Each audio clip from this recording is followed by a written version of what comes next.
ધોરાજીના Junagadh road railway ફાટક મુક્ત કામ માટે ઓવરબ્રિજની કામગીરીને કારણે જમનાવડ રોડ અને કેનાલ પાસેથી ડાયવર્ઝન કાઢવાથી ખેડૂતો મુશ્કેલીઓ।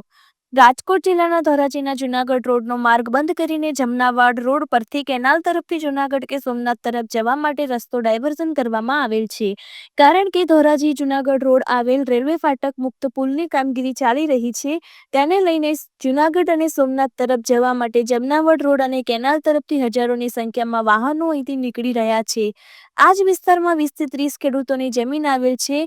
હજારો વાહનોની અવરજવરને કારણે ખેડૂતોની ખેતરમાં વાવેતર કરેલ જણસીને ધૂળ માટી ઉડતી હોવાને કારણે જણસીને નુકસાન થઈ રહ્યું છે, જેને લઈને ખેડૂતો મામલતદાર કચેરીએ આવેદનપત્ર પાઠવવામાં આવેલ। ધોરાજી જૂનાગઢ રોડ ઉપર જે રેલવેનો પુલ એક બનાવે છે એમાં પબ્લિક હેરાન છે।